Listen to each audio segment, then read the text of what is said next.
পরিবারের ডাক্তার হয়ে গেছে, মির্জাগঞ্জের প্রত্যেকটা ঘরের রোগী, তাদের কি রোগ সেইটা জাবের এবং সোহেল তারা জানে। আর এই রোগীরা এই সোহেল জাবেরের চিকিৎসায় তারা সন্তুষ্ট, তারা বরিশাল ঢাকা যাওয়া লাগে না এবং তারা এইখানে অক্লান্ত পরিশ্রম করে। আর মির্জাগঞ্জবাসী একটা লোক বলতে পারবে না যে তারা কারো কাছ থেকে ভিজিট চাইয়ে নিয়েছে। সে বিকেলে কখনো চেম্বারে বসে কেউ যদি খুশি করে দেয় তারা সেইটা নিতে অভ্যস্ত। তারা হৃদয়ের এই মির্জাগঞ্জের মাটি এবং হৃদয়ের সাথে মিশে গেছে এই নিজের এলাকার সন্তান। আমি মনে করবো যে আমাদের মির্জাগঞ্জের সন্তান, আমাদের সন্তান, এই মির্জাগঞ্জের সন্তান কোনো কিছুর বিনিময়ে আমাদের সীমা থেকে আমরা বঞ্চিত হইতে আমরা মির্জাগঞ্জবাসী রাজি। আমরা যদি এই আমাদের বদলি ফিরানো না হয় আমরা ডিসি স্যারের কাছে স্মারকলিপি যাব এবং সিভিল সার্জনের কাছে যাব। আমরা কোনো কিছুর বিনিময়ে আমরা তাকে বদলি হতে দেব না। আমাদের শরীর ডাক্তারকে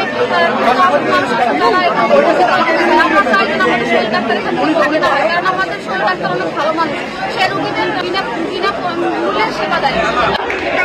জাবের স্যার এবং সোহেল স্যার তাদের বদলি হওয়ার কথা হয়েছে, কিন্তু আমরা তো বদলি দিতে পারি না। তারা অন্তত তারা দুজন অন্তত তারা অনেক ভালো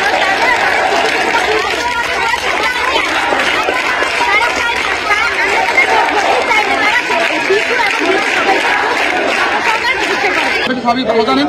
আমরা এখানে আজকে এসেছি সোহেল ভাই এবং জাবের ভাইয়ের বদলি আদেশ প্রত্যাহারের জন্য। আমরা যারা সাধারণ মানুষ আছি, যারা সাধারণ মানুষ একেবারেই নিতান্ত মধ্যবিত্ত ফ্যামিলির, আমাদের প্রয়োজন আছে সোহেল ভাই জাবের কাছে, কারণ তারা আমাদের বিনা টাকায় চিকিৎসা করে। আমাদের এলাকায় আরো গরিব মানুষ আছে এবং ইভেন আমি এমনও দেখেছি চোখে, আমি ডাক্তারের কাছে গিয়েছি যারা সাধারণ মানুষ এসেছে ডাক্তারের কাছে, রোগীদের কাছে টাকা নেই, টেস্টের টাকা নেই, তাদের কাছে টেস্টের টাকা ছিল না এবং তারা একদমই সাধারণ জীবনযাপন করে। ওই সময় সোহেল ভাই নিজের পকেট থেকে টাকা রোগীকে দিয়ে টেস্টের জন্য তাকে পাঠিয়েছে।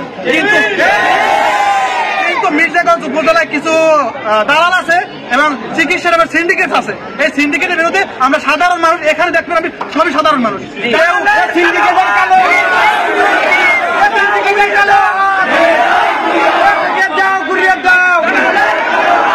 তাই এখানে আমরা যারা এসেছি একদমই সাধারণ, আমাদের ওই রকমের টাকা নেই আর ওই রকমের আমরা লাক্সারিয়াস লাইফ লিডও করি না। তাই সুতরাং আমরা চাই সোহেল জাবের ডাক্তার এরা সাধারণ মানুষের ডাক্তার, গরিবের ডাক্তার। আসলে আমি কালকে সন্ধ্যা অবহিত হয়েছে যে এরকম তাদের আদেশ হয়েছে, কিন্তু আদেশ তো কনফার্ম হয় না যদি না ইসলামে না আসা পর্যন্ত আমরা তো বলতে পারি না তার আদেশ হয়েছে। পরে আমি ডাক্তার মহোদয় দুজনের সাথে কথা বলেছি, বললো যে হ্যাঁ আমাদের ইসলামে আসছে, আমাদের বদলি আদেশ হচ্ছে বলা যায় দুজনের বদলি। কিন্তু ঘটনা হলো যে আমাদের দুজন ডাক্তারকে তো বদলি হয়েছে, কিন্তু পরবর্তীতে আমার ডাক্তার না দেওয়া হয় তার মহাসংকট করে যাবে।